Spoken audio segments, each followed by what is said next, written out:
C'est l'une des prédications les plus difficiles, mais je me dis que nous ne voulons en sauter aucune, mais voir et entendre ce que Dieu a à nous dire. Et s'il y a quelque chose de difficile à comprendre, nous le laisserons de côté jusqu'à ce que Dieu nous le révèle. Dans Matthieu 13, notre Seigneur lui-même a prononcé une parole et elle a été écrite. Il est dit ici, Matthieu 13, versets 34 et 35. Matthieu 13, versets 34 et 35. Jésus disait toutes ces choses en parabole à la foule et il ne leur parlait pas sans parabole. Verset 35. Ainsi devait s'accomplir la parole du prophète qui dit: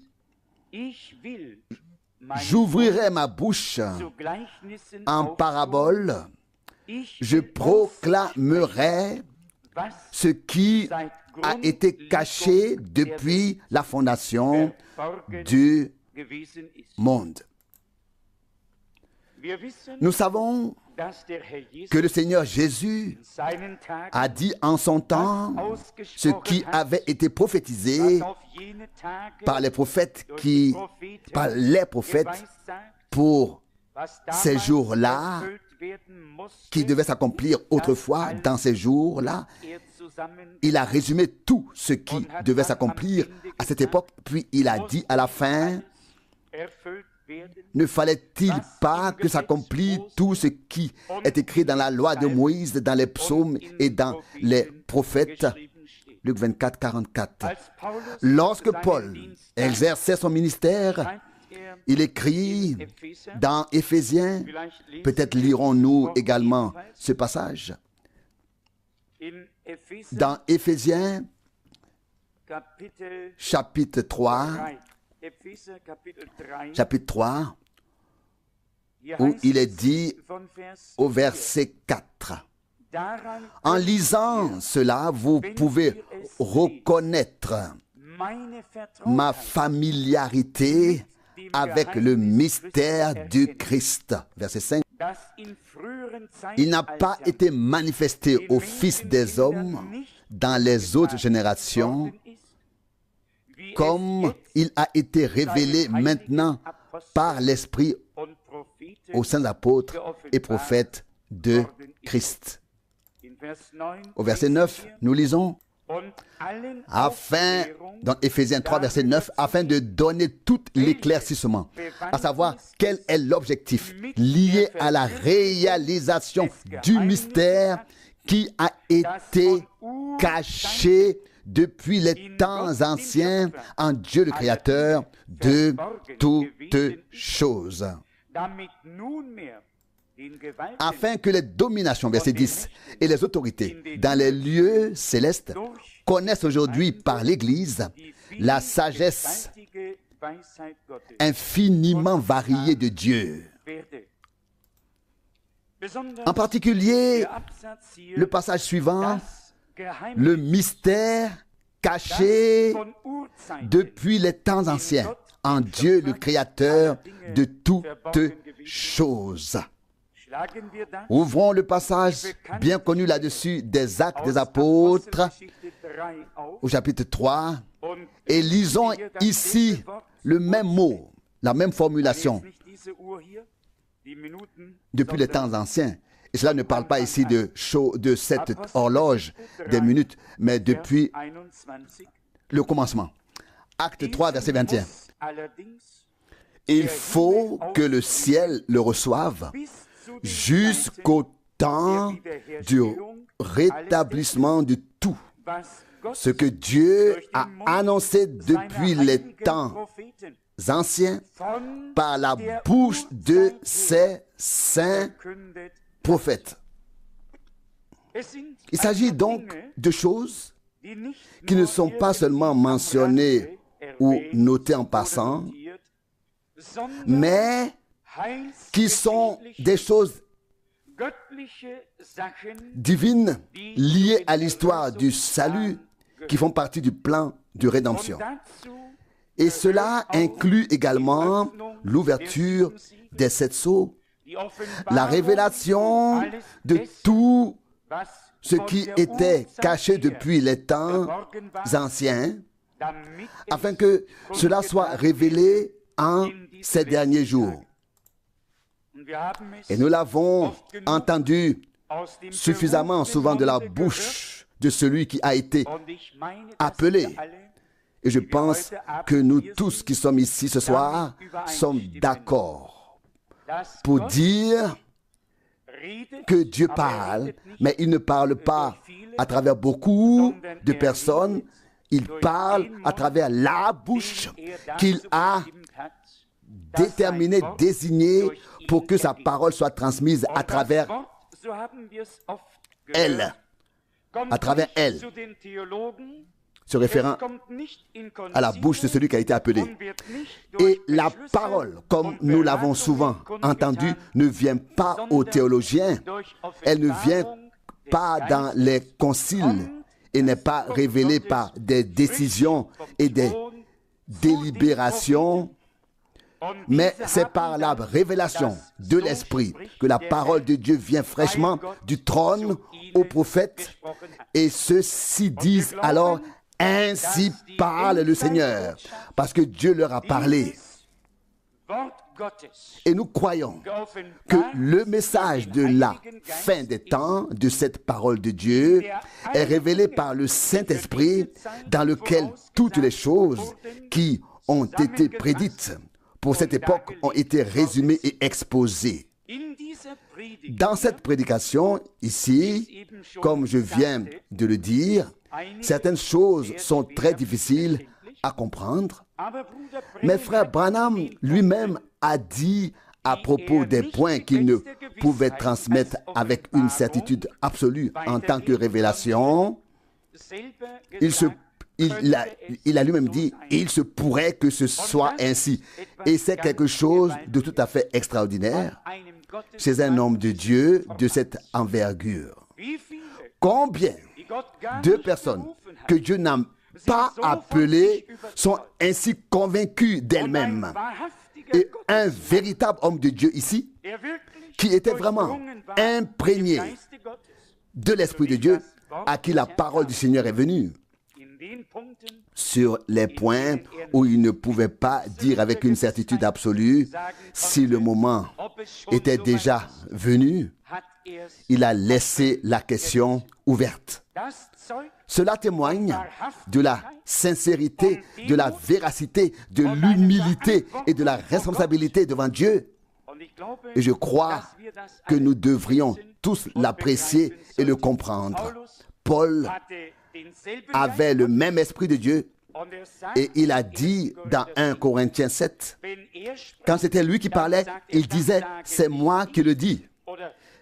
Ou bien alors, il disait une fois: ce n'est pas moi qui le dis. Lorsqu'il disait que Dieu le lui avait révélé, il disait: c'est le Seigneur qui le dit. Et puis il dit: ce n'est pas le Seigneur, mais moi qui le dis. Et ainsi de suite. Les hommes de Dieu sincères ne le cacheront pas, mais transmettront comme révélation de Dieu, reçue de Dieu, les choses qui leur ont été révélées par Dieu. Et ils laisseront les autres choses ouvertes. Et Dieu donnera la bonne compréhension au bon moment par l'accomplissement des choses déterminées. N'oublions pas que le message de la fin des temps est la dernière parole de Dieu, est le dernier discours de Dieu, la parole contraignante de Dieu, l'absolu pour tous ceux qui veulent subsister devant Dieu. Et personne ne peut plus se permettre de s'écarter et de dire: je suis d'un autre avis. Dieu ne s'intéresse absolument pas à ton opinion ou à la mienne. Et nous ne devrions pas nous intéresser à nos opinions ni à celles des autres, mais vraiment rechercher ce que Dieu a à nous dire.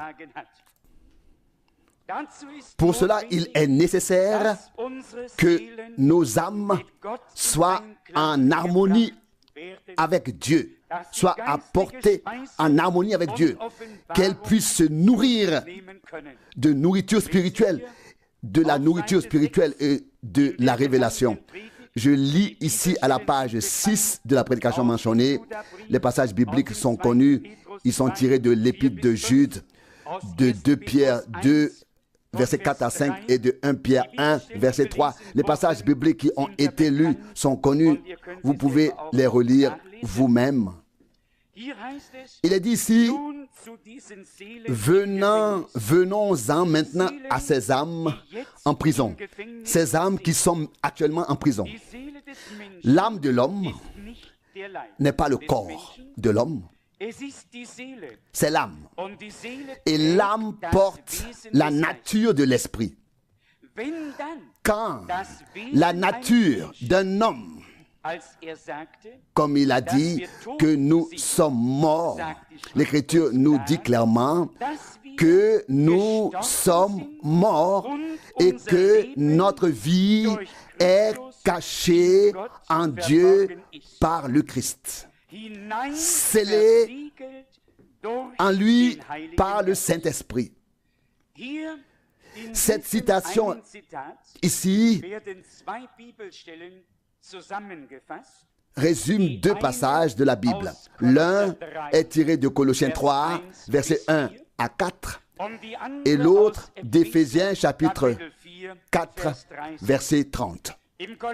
Dans l'épître aux Colossiens, Paul dit que notre vie est cachée en Dieu avec le Christ.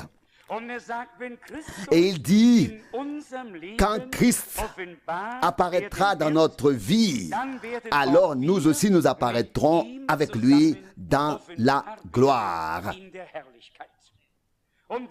Et c'est de cela qu'il s'agit. Non seulement d'un enseignement pour l'intellect, mais d'une parole puissante de Dieu qui peut nous transformer dans notre âme et faire de nous des êtres nouveaux par la puissance du sang et de l'Esprit de Dieu. Ainsi, notre vie est cachée en Dieu par le Christ, scellée en lui par le Saint-Esprit. Il est dit ensuite, ce n'était pas votre corps. Ce n'est pas que votre corps est mort. Ce n'est pas votre esprit qui est mort. C'est la nature de votre esprit qui est morte. La nature qui est l'âme.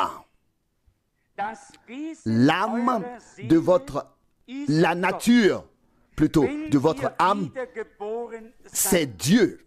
Si vous êtes né de nouveau, si votre âme n'est pas née de nouveau, alors elle est du monde.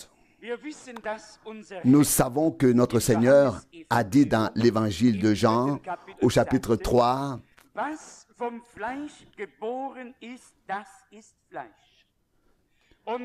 Jean 3, verset 6, ce qui est né de la chair est chair, et la chair et le sang ne peuvent hériter du royaume de Dieu. Mais ce qui est né de l'esprit est esprit. Et nous croyons en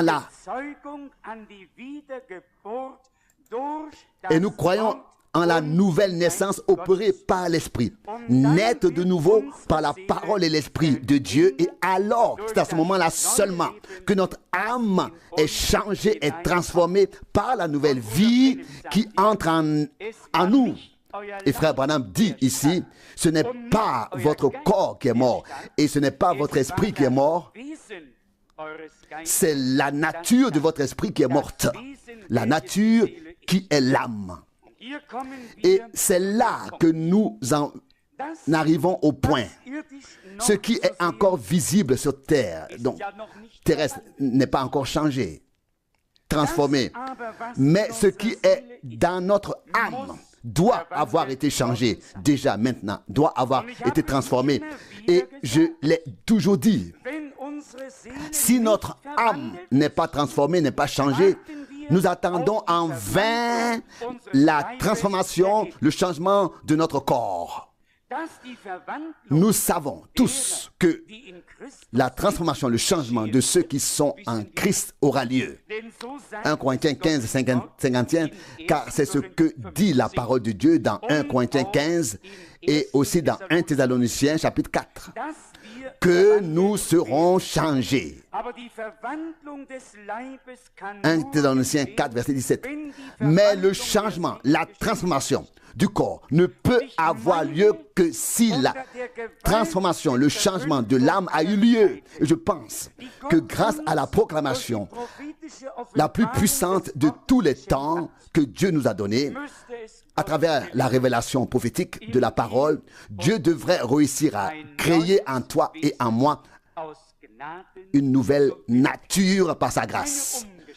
Un changement, une transformation dans ta vie et dans la mienne, afin que nous puissions vraiment dire les choses anciennes sont passées. Voici, toutes choses sont devenues nouvelles. 2 Corinthiens 5, verset 17. Et lorsque Paul dit dans 2 Corinthiens 5, verset 17, si quelqu'un est en Christ, il est une nouvelle créature. Les choses anciennes sont passées, voici toutes choses sont devenues nouvelles. Un renouvellement, une transformation doit se produire ou s'est déjà produite dans ta vie et dans la mienne par la nouvelle naissance. Ensuite, tout ce qui commence doit finir. C'est pourquoi il n'y a qu'une seule possibilité pour que vous ayez la vie éternelle, c'est d'avoir une vie qui n'a jamais commencé. Mais votre vie a commencé lorsque vous êtes né. Ça, c'est notre vie terrestre qui a commencé. Mais la vie spirituelle, divine, que nous avons reçue de Dieu n'a jamais commencé et ne finira jamais, car c'est la vie éternelle et nous en sommes sincèrement reconnaissants. Il est également dit, dès le début, Dieu savait comment serait l'homme. Il créa la terre et fit apparaître toutes sortes d'animaux, du plus petit au plus grand. Le plus grand être vivant qui apparut fut l'homme. Lorsque l'homme a été créé, il était d'abord un être spirituel, un être esprit, à l'image de Dieu, car Dieu est esprit. Il est esprit et ceux qui l'adorent doivent l'adorer en esprit et en vérité. Jean 4, verset 24. Ta parole est la vérité. Jean 17, 17. Nous l'adorons en esprit et dans la vérité. Il est un être esprit, une nature esprit. Nous comprenons tous qu'Adam, dans sa création originelle, a été créé à l'image de Dieu, dans le corps spirituel, tel que nous l'aurons après la transformation, après le changement de notre corps, tel que le Seigneur l'avait avant de venir dans la chair. Nous savons aussi que l'homme est tombé dans sa nature charnelle. C'est pourquoi le Seigneur a dû descendre de son corps spirituel et prendre forme humaine, prendre notre chair et notre sang afin de pouvoir mourir pour nous, afin que nous puissions être rachetés. Il est dit ensuite, mais il n'y avait personne pour cultiver le sol. Alors Dieu forma l'homme à partir de la poussière de la terre. Nous voyons ici exactement ce que disent les Saintes Écritures, ce que disent les Saintes Écritures dans Genèse 1 et dans Genèse 2. Il n'y a pas de contradiction, il n'y a pas non plus de récit de la création. Il est simplement annoncé, montré et établi que la première création était dans un corps spirituel et dans le second, ce qui était spirituel, ce qui était esprit a été placé dans cette cavité, dans ce corps physique. Alors, frère Branham dit ici quelque chose lié à de l'humour, mais aussi une vérité que tout le monde peut très bien comprendre. Nous pensons que nous sommes quelque chose. Citation. Mais pensez à ce que nous sommes.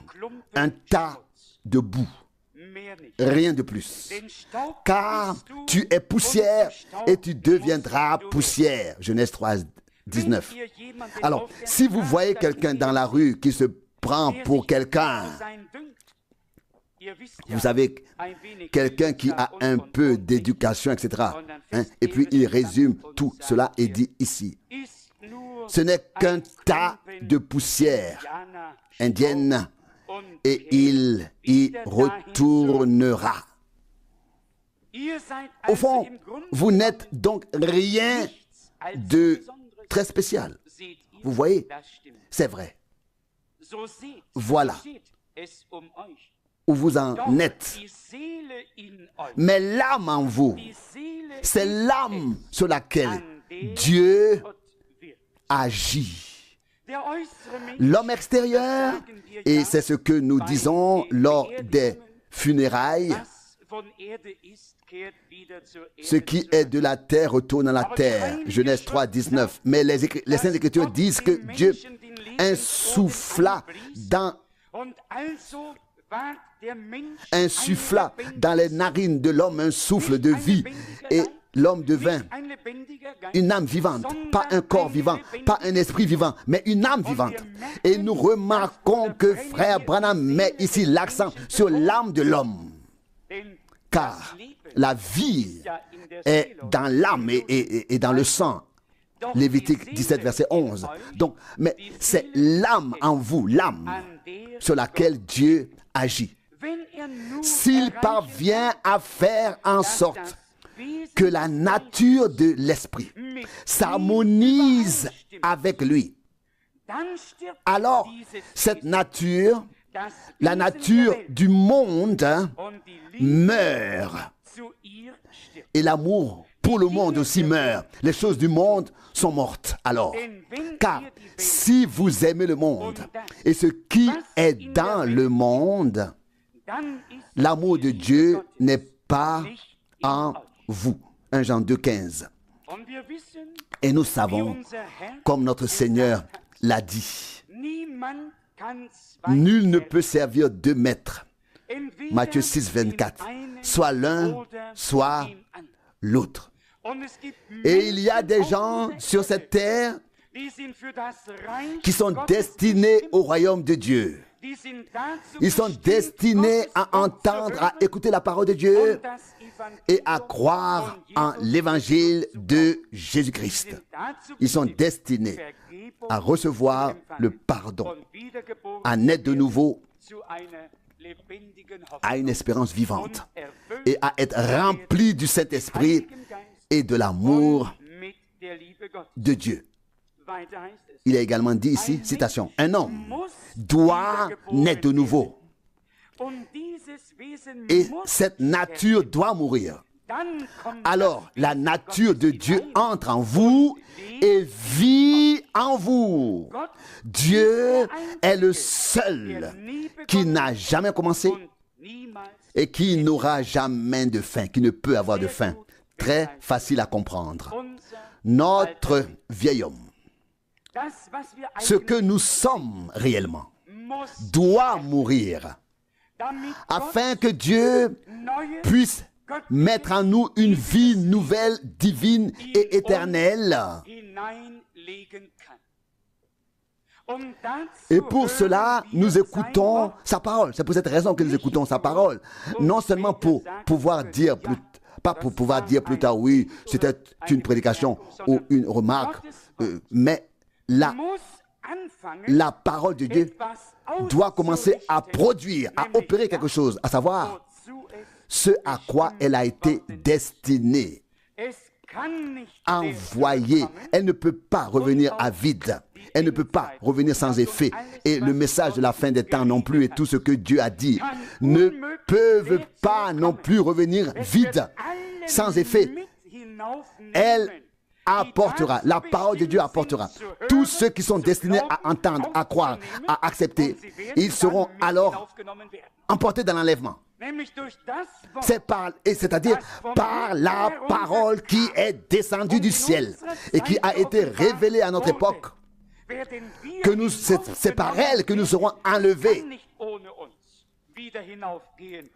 Après qu'elle ait opéré en nous les choses pour lesquelles elle a été envoyée. Ésaïe 55, verset 11. Elle ne peut pas remonter sans nous vers le trône de Dieu, d'où elle est sortie. Elle doit nous emmener. Et nous enlever ce jour-là, car nous ne ferons qu'un avec la parole. Nous deviendrons, comme le dit frère Branham, une épouse de la parole, une épouse parole, des personnes qui ne se trouvent plus en dehors du royaume de Dieu, mais à l'intérieur du royaume de Dieu. Il est également dit ici, citation, vous voyez, c'est pourquoi il vous a rendu participants, a pris l'homme terrestre et cet esprit éternel et les a réunis. Car Dieu s'est reflété en devenant homme en Jésus-Christ. Il était Dieu. Dieu était en Christ, habitait en lui et réconciliait le monde avec lui-même. Grâce à cet homme parfait, chacun d'entre nous, imparfait, qui croyons en Dieu et acceptons cela, parvenons à la perfection en lui. Ça, c'est l'évangile. Ça, c'est un message joyeux et libérateur. Citation. Chacun d'entre nous, être imparfait, a atteint la perfection en lui. Et si nous pensons à Hébreux 10, verset 14, il est écrit là que par une seule offrande, il a rendu parfait pour toujours ceux qui sont sanctifiés. Ou alors les a déjà conduits à la perfection. Tous ceux qui se laissent maintenant sanctifier. Hébreux 10, verset 14. C'est l'œuvre de Dieu. Vous voyez, vous savez, je l'ai certainement déjà dit, il y a des croyants et j'en ai déjà été témoin plusieurs fois sur leur lit de mort. Ils sont croyants depuis des dizaines d'années et ils travaillent à leur salut et sur eux-mêmes toute leur vie. Et lorsque l'heure de la mort approche, après tant d'années, ils disent « J'ai peur de mourir ». Et c'est une chose très triste. Je crois que l'Esprit de Dieu rend témoignage à notre esprit que nous sommes enfants de Dieu parce que nous croyons en son nom. Le nom qui est au-dessus de tous les noms, qui a été donné aux hommes pour leur salut et leur rédemption. Romains 8, verset 16. Et cette certitude dépasse le lit de mort, dépasse l'enfer et dépasse tout et aboutit à la gloire de Dieu. Comme nous l'avons lu, nous avons reçu la vie éternelle qui n'a jamais commencé et ne peut jamais avoir de fin. Et c'est pourquoi nous avons la certitude dans notre cœur. Il est dit plus loin, nous avons donc été baptisés en son nom, afin d'être conformes à sa mort et de participer à sa résurrection, afin de sortir en son nom, afin de ressusciter et de témoigner au monde que nous avons reçu une nouvelle vie et que le vieil homme est mort. Nous avons enterré la première nature. Nous pouvons également lire dans Romains 6, ici, que nous avons été ensevelis avec Christ par le baptême afin de marcher désormais avec lui et en lui et par lui dans une vie nouvelle. Romains 6, verset 4. Je crois que Dieu est en train d'accomplir en nous une œuvre de rédemption aussi profonde qu'il l'avait prévue lorsque notre Seigneur et Sauveur est mort sur la croix à Golgotha. Une rédemption à laquelle toi et moi n'avons pas besoin de contribuer, mais que nous vivons, expérimentons, qui se manifeste en nous, qui peut devenir visible en toi et en moi. Il est ensuite dit, citation, la première nature a disparu. Nous avons maintenant sa nature. Il habite en nous. Et nous ne faisons pas notre volonté, mais la sienne. Nous ne pensons pas nos pensées. C'est en effet la disposition d'esprit qui pense, la disposition d'esprit qui était en Christ Jésus, est en chaque croyant. Les mêmes sentiments. Il faut s'arrêter ici, que l'on veille ou non, que l'on veuille ou non. Le paragraphe n'est pas terminé. Il faut s'arrêter ici. Une déclaration, une explication. La disposition d'esprit qui était en Jésus-Christ. Les sentiments qui étaient en Jésus-Christ sont en chaque croyant. Nous pouvons également nous référer à la lettre aux Colossiens, et Paul dit dans Philippiens 2, verset 5, que cette disposition d'esprit, que ces sentiments, tels qu'ils étaient en Jésus-Christ, habitent en vous tous, les mêmes pensées. Et ici, il est dit à toi et à moi que la disposition d'esprit, les mêmes pensées, les mêmes sentiments qui étaient en Jésus-Christ, est en chaque croyant. Qui est donc encore croyant? Suis-je vraiment, sommes-nous vraiment des croyants? Si l'attitude de Jésus-Christ, si sa nature, ses sentiments, son esprit, si sa vie, sa nature, son esprit, si tout ce qu'il est habite dans ton cœur et dans le mien, et si notre âme a été renouvelée et a reçu une nouvelle vie divine, et si les sentiments de Jésus-Christ habitent en chaque croyant, c'est présenté ici comme un fait, non pas comme une question, mais comme un fait. Maintenant, soyons honnêtes, Croyons-nous de tout notre cœur à la parole de Dieu, malgré tous les échecs et malgré tout ce qui a pu t'arriver ou m'arriver? Voulons-nous oser dans la foi donner raison à Dieu et dire: Seigneur, ce que tu as dit reste éternellement vrai, et nous nous appuyons sur ta parole et te prions, réalise ta parole dans notre vie. Ça, c'est la foi qui prend Dieu au mot. Et alors nous suivons les traces d'Abraham, qui ne regardait pas le visible, mais l'invisible, comme s'il le voyait. Il avait la promesse, et cette promesse divine l'a soutenu, l'a porté. Sommes-nous sans promesse? Non. Nous sommes les enfants de la promesse divine. Et nous croyons aux promesses de Dieu pour cette époque. Et nous croyons que c'est la dernière parole de Dieu, le dernier discours de Dieu. Cette phrase m'a beaucoup touché hier ou ce matin. Le dernier discours définitif de Dieu. La dernière parole définitive de Dieu. Et ce qui importe maintenant, c'est de croire de tout notre cœur, sans aucune réserve. Si nous regardons nous-mêmes et que nous en arrivons peut-être à la conclusion suivante, comment cela va-t-il se passer? Alors nous devons pouvoir dire comme Marie: je suis la servante du Seigneur. Luc 1, 38. Qu'il me soit fait selon ta parole. Comme tu l'as dit, nous ne pouvons pas le faire nous-mêmes. Et alors cela arrivera si nous croyons à la parole de la promesse et que nous la prononçons avec foi en disant Seigneur, qu'il me soit fait selon ta parole. Comme tu l'as dit, alors le Saint-Esprit viendra sur nous et la puissance du Très-Haut nous couvrira de son ombre. Et ce qui naîtra alors en nous vient du Saint-Esprit. C'est la nature même de Dieu, la vie de Jésus-Christ en toi et en moi.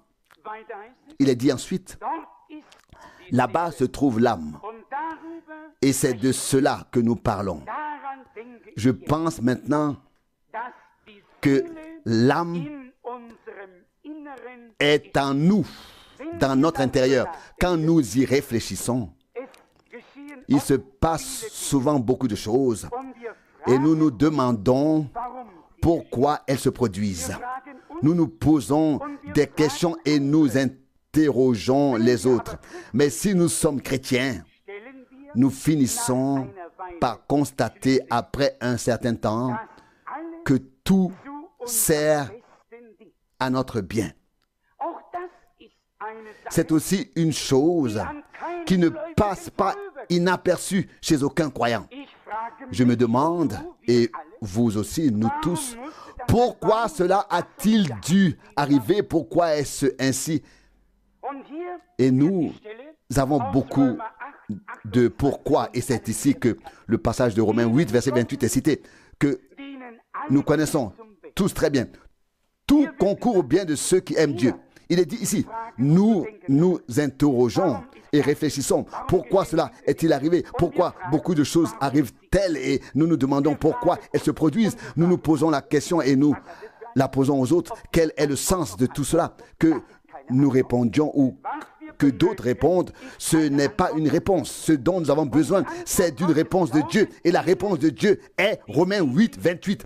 Toutes choses concourent au bien de ceux qui l'aiment. Mais cela ne s'arrête pas ici. Cela ne s'arrête pas là. Derrière cela se cache, il est encore écrit, à savoir, ceux qui ont été appelés selon son dessein. Et cela ne s'arrête pas non plus là non plus. Cela continue. Verset 30. Et ceux qu'il a appelés, il les a justifiés. Et ceux qu'il a justifiés, il les a sanctifiés. Et il les a amenés déjà à leur but. Romains 8 ne s'arrête pas à un verset. Cela ne s'arrête pas. Ne s'arrête qu'au dernier verset. Et nous devons comprendre cela. Si nous croyons en la prédestination de Dieu et avons reçu l'appel divin, alors l'enfer devrait être sens dessous. Dieu accomplit un sens et un but qui nous sont peut-être encore cachés pour le moment. Mais un jour, nous regarderons en arrière et dirons, Seigneur, comme tu as été miséricordieux, tu as tout bien fait, que ton nom soit loué et glorifié. La parole de Dieu doit toujours avoir raison. Et nous devons prendre l'habitude. Et je me le dis à moi-même, je le pense sincèrement en premier lieu et avec tout le sérieux nécessaire. Je dois apprendre à parler le langage de Dieu dans la foi et à ne pas parler le langage humain dans l'incrédulité. Dans les choses divines, nous devons parler le langage de Dieu, le langage de la foi. Et Paul dit, 2 Corinthiens 4, verset 13, je crois, c'est pourquoi je parle. Vous savez, c'est parfois très difficile à dire, mais dans les épreuves, ce n'est plus aussi facile. Mais il n'en reste pas moins que Dieu est fidèle et qu'il accomplira son dessein par sa grâce. Il est dit ici plus loin, vous l'avez déjà vécu. Tous les chrétiens l'ont vécu. Nous nous demandons pourquoi nous l'avons fait. On peut se poser 1000 fois la question. Et qui te donnera une réponse à ces 1000 questions? Le moins est de ne pas poser la question, mais de dire, ô Seigneur, tu sais toutes choses. Tu sais que je t'aime. Et aujourd'hui, j'ai pensé à Pierre. Jean 21, verset 17. Je crois que c'était Pierre, oui. Je veux dire, c'est lui qui a dit au Seigneur, dans Matthieu 8, 8, « Je ne suis pas digne que tu entres sous mon toit. » Ou était-ce quelqu'un d'autre? Quoi qu'il en soit, dans notre cœur, nous sommes convaincus et nous invitons le Seigneur. Mais en nous regardant, nous dirions, Seigneur, il est impossible que tu viennes dans ma maison. Et tout comme nous disons de notre bouche, il est impossible, Seigneur, que tu viennes chez moi. Nous demandons nous aimerions du plus profond de notre cœur qu'il puisse venir, et il le fait, car il sait que nous sommes des créatures fragiles et que nous ne pouvons pas nous aider nous-mêmes. C'est pourquoi nous dépendons de son aide, et celui qu'il aide est aidé, et celui qu'il sauve est sauvé. Et comme le dit frère Branham, pas jusqu'au prochain réveil, mais pour l'éternité. Beaucoup de gens croient qu'ils sont sauvés aujourd'hui, mais perdus demain. Et on ne sait jamais quand ils sont sauvés et quand ils sont perdus. Nous devons comprendre que Dieu ne nous a pas sauvés aujourd'hui pour nous perdre demain. Depuis la fondation du monde, il nous a destinés au salut, à la rédemption et à la béatitude. Et nous avons reçu la vie éternelle par la foi en Jésus-Christ. Et cela par grâce. Il est également dit ici, citation, « Lorsque j'ai commencé à lire la Bible, je me suis parfois demandé pourquoi Dieu a-t-il permis à Abraham, ce grand homme, de dire que Sarah n'était pas sa femme. Comment a-t-il pu le laisser se tenir là, proférer un mensonge et faire les choses qu'il a faites? Pourquoi a-t-il permis à Abraham de quitter la terre promise alors qu'il lui avait dit de ne pas la quitter? Tout juif qui quitte la terre promise est retombé, car Dieu leur a ordonné et promis de rester dans cette terre. Mais ils l'ont quitté. Il poursuit ici avec Abraham. Vous pouvez tous le lire vous-même. Et nous ne devons pas seulement nous arrêter ou ne pas nous arrêter à ce qui est écrit quelque part, mais nous savons que ni le fait de s'arrêter sur moi, sur toi, sur nous, sur les autres, n'apporte ou alors n'est utile. Un arrêt est un arrêt et nous ne pouvons absolument pas en avoir besoin. Un chemin est fait pour être parcouru et Dieu nous a mis sur un chemin nouveau et vivant.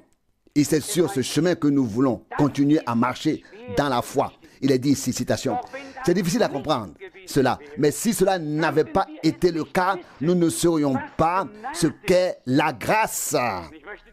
Et je voudrais délibérément passer sur les explications suivantes et continuer à lire ici à la page 17. Citation. Par la grâce de Dieu, j'ai vu les deux endroits dans des visions. Je ne dis pas cela pour blasphémer, Et si c'est faux, que Dieu me pardonne. Je crois que j'ai été dans ces deux endroits, que j'ai vu les rachetés et les bénis, et que j'ai aussi vu les perdus et où ils se trouvent. C'est pourquoi je me tiens ici aujourd'hui, en tant que votre frère, pour vous mettre en garde contre le chemin qui mène vers le bas. Ne prenez jamais ce chemin. Vous savez, j'ai maintenant ces deux expériences. Frère Branham, dans son enfance, il faut le dire, a eu les deux jambes transpercées par son ami dont le fusil s'est déclenché. Et il ne s'est, pour ainsi dire, presque pas réveillé après l'anesthésie, et il a vu les deux endroits. Il a vu le lieu des perdus et l'a décrit. Et tout le monde connaît la vision ou l'expérience derrière le rideau du temps. Cet homme a dû voir les deux endroits pour pouvoir dire aux gens avec conviction, non seulement par des paroles, mais aussi à partir de sa propre expérience. Je vous mets en garde contre le chemin qui mène vers le bas. Notre Seigneur l'a dit dans l'Évangile selon Matthieu au chapitre 7, versets 13 et 14. La porte est étroite et le chemin qui mène à la vie est difficile et peu nombreux sont ceux qui le trouvent. La porte est large et le chemin qui mène à la perdition est facile et nombreux sont ceux qui le trouvent. Le chemin mène vers le bas, il mène à la perdition. Il poursuit en disant, vous avez tout ce pourquoi vous vivez sur ce chemin béni qui mène vers le haut, là où les rachetés jouissent de la paix. Ils ne peuvent plus pécher ni être affligés. De telles choses n'existent plus là-bas. Et ils sont parfaits. J'ai vu ces deux endroits. Je suis conscient de l'énorme portée de cette déclaration. Mais Dieu est mon juge. Je crois avec révérence, avec crainte, avec respect, avoir vu ces deux endroits. Je le crois. Oh, pourvu que personne n'entre dans le domaine des perdus. Des perdus. Même si vous étiez là, transpercé par des fils électriques et torturé autant que possible, ce ne serait pas comparable à la torture diabolique qui règne dans cet endroit. L'esprit humain, la compréhension humaine ne peut absolument pas comprendre ce qu'est le domaine des perdus. Il n'y a aucun moyen de l'expliquer. Il n'y a pas non plus de moyen d'expliquer ce qu'il en est dans le domaine des bienheureux, des bénis, des béatifiés. C'est tellement merveilleux, c'est tellement glorieux là-bas. L'un est si terrible et l'autre est si merveilleux. L'un est le pire, l'autre est le plus merveilleux. N'est-ce pas là une parole qui doit toucher le cœur de chaque être humain? Faut-il que quelqu'un revienne d'entre les morts pour nous dire comment c'est là-bas ou là-bas?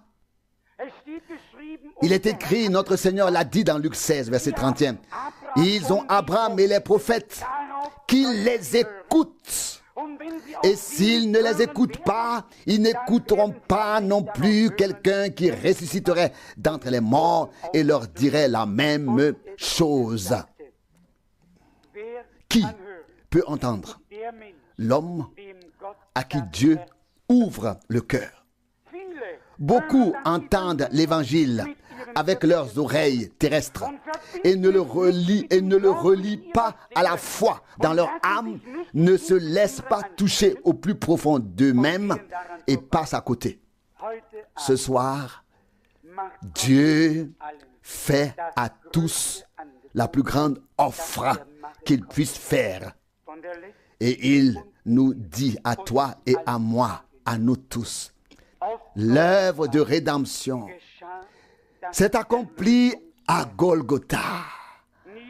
Personne n'a besoin de descendre dans le lieu de tourment.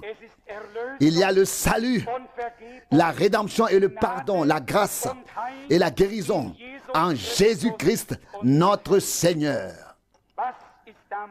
Qu'a-t-on dit à l'époque à propos de l'homme riche Abraham? Envoie quelqu'un à mes frères et dis-leur et fais-leur dire de ne pas venir dans le lieu de tourment. Luc 16, 28. Dieu a préparé une place dans la gloire. C'est là que nous avons notre place. C'est là que nous sommes destinés à aller. Et notre Sauveur a dit, Jean 14, verset 3, je vais vous préparer une place et je reviendrai pour vous prendre avec moi. Frères et sœurs, chers amis, il ne suffit pas d'être religieux, il ne suffit pas d'écouter la parole de Dieu.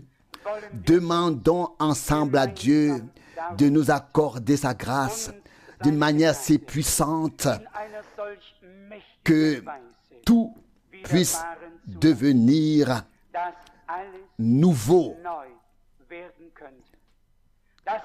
Que notre vie soit saisie par Dieu et notre âme imprégnée de sa puissance et que nous puissions accéder à une nouvelle vie par la grâce de notre Dieu réellement. Permettez-moi de lire encore ceci, car cela fait partie du sujet. Citation. À tous ceux qui m'écoutent, je vieillis et je ne sais pas combien de temps il me reste. Je vais bientôt avoir 55 ans. Je ne sais pas. Mais selon la nature, je n'ai peut-être plus que quelques années à vivre.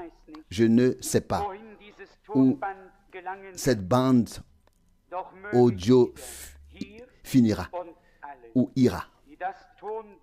Mais que tous ceux qui sont ici et tous ceux qui écouteront cette bande audio, où qu'elle aille, ne descendent jamais dans le royaume des perdus. Vous ne pouvez pas imaginer à quel point l'enfer est terrible. Quoi que vous fassiez, n'oubliez jamais comment c'est là-bas dans le royaume des bénis. Je voudrais dire avec Paul, 1 Corinthiens 2, verset 9, ce que l'œil n'a pas vu, ce que l'oreille n'a pas entendu, ce qui n'est pas monté au cœur de l'homme, Dieu l'a préparé pour ceux qui l'aiment. Arrêtez-vous. Mettez sur pause lorsque vous écoutez cette cassette. Éteignez l'appareil. Et repentez-vous. Si vous n'êtes pas encore sauvé.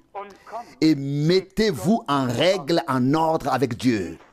Je dis cela à partir de l'expérience directe que j'ai eue, comme je le crois de tout mon cœur. Nous ressentons le sérieux de ces paroles. Et parfois, je souhaiterais que nous maîtrisions tous la langue anglaise afin de pouvoir entendre le son, le ton de sa voix et l'intonation de ces différents points. D'une part, lorsque l'on lit, on ne peut pas toujours se mettre à la place de celui qui a parlé. Mais ceux qui ont réellement entendu ces prédications savent avec quelle sincérité, avec quelle profondeur et quel dévouement elles ont été prononcées afin de montrer aux gens le chemin du salut et de leur dire qu'ils ne doivent pas sombrer dans la perdition. On dit parfois qu'il faut effrayer les gens lorsqu'on parle de ces choses. Il ne faut effrayer personne et faire peur à personne. La peur viendra d'elle-même, ainsi que la douleur et la détresse. Mais je vous le dis, tous ceux qui ont entendu seront reconnaissants dans la gloire que quelqu'un ait pris la parole et qu'ils ont été interpellés, qu'ils aient été avertis, exhortés, qu'ils aient été avertis que l'évangile de Jésus-Christ leur ait été apporté. Et si rien d'autre ne se passe ce soir, nous n'avons pas encore abordé le sujet de cette prédication. Cela viendra plus tard. À mon avis, les choses que nous avons examinées jusqu'à présent sont de la plus haute importance. Et remarquez, frère Branham dit, citation, je parle aujourd'hui du sujet, les âmes en prison. Et nous en sommes déjà à la page 18 et il n'est pas encore arrivé aux âmes en prison. Il s'occupe de vous et de moi et de nous. Et nous proclame la parole du Seigneur, l'évangile, la grâce, le salut, la guérison et la vie éternelle. Et il nous dit, écoutez, j'étais là-bas, j'ai vu, j'étais là-bas en bas et j'ai vu. J'ai été témoin de la souffrance. Dieu m'a fait remonter pour vous avertir à ne pas vous rendre en ce lieu. Prenons cela à cœur et remercions le Seigneur de nous accorder tant de grâce et d'amour qu'il utilise sans cesse pour nous attirer à lui. C'est ce que dit déjà le passage de l'Ancien Testament, Ésaïe 43, verset 1. C'est par amour que je t'ai attiré à moi. Je t'ai appelé par ton nom. Tu es à moi. Nous sommes la propriété du Seigneur. Il en a payé le prix sur la croix à Golgotha. Il n'y a plus aucune possibilité de négociation avec l'ennemi à propos de toi et moi. Notre Seigneur n'est pas venu pour négocier avec l'ennemi. Il est venu pour nous arracher, toi et moi, à la mort et à la perdition, pour nous pardonner et nous donner la vie éternelle. Nous croyons en la victoire de notre Seigneur qui s'est accomplie sur la croix à Golgotha.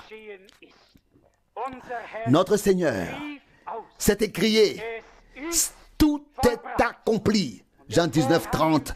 Et le voile du temple s'est déchiré. Et les rochers se fendirent. Matthieu 27, 51. Et les hommes durent reconnaître. Ici, s'est accompli un acte salvateur de Dieu. Leurs yeux étaient encore fermés. Les nôtres et ceux de beaucoup d'autres ont été ouverts. Remercions aujourd'hui notre Dieu de tout cœur de nous avoir jugés dignes à l'époque où nous vivons d'être interpellés par lui, d'entendre sa voix parmi toutes les autres voix, de distinguer sa voix et non seulement de l'entendre mais aussi de lui obéir. Aujourd'hui, Dieu veut accomplir de grandes et puissantes choses à travers le sang de l'agneau, à travers sa parole et à travers son esprit en toi, en moi, en toi, en moi. Il veut nous dire ce soir, Ésaïe 55, 11, « Mes enfants, ma parole ne revient pas à moi sans effet. Je vous l'ai envoyée et elle accomplira en tous ceux qui croient et l'accueillent et la reçoivent ce pourquoi je l'ai envoyée. » Pouvons-nous croire que la parole de Dieu est une parole toute puissante, capable d'accomplir ce qui nous semble mystérieux ou impossible? Nous avons affaire au Dieu Tout-Puissant qui a appelé toutes choses à l'existence par sa parole. C'est une chose facile pour lui de faire de toi et de moi de véritables enfants de Dieu. N'essaie pas de le faire toi-même. Nous ne le pouvons pas. Abandonne-toi à Dieu et dis, Seigneur, fais de moi et avec moi ce qui te plaît. Ce qui te plaît. Ce qui t'est agréable. Me voici. Prends-moi tel que je suis. Je ne suis pas digne que tu entres chez moi. En même temps, nous avons le désir, entre. Même si nous ne sommes pas dignes, entre. Et quand il entre, il dit, Luc 19, verset 9, « Aujourd'hui, le salut est venu pour cette maison, ou aujourd'hui le salut est venu pour toi. » Acceptez ce soir le salut de notre Dieu. Acceptez le salut de notre Dieu, de la main de Dieu. Et le Seigneur nous bénira ensemble. Amen.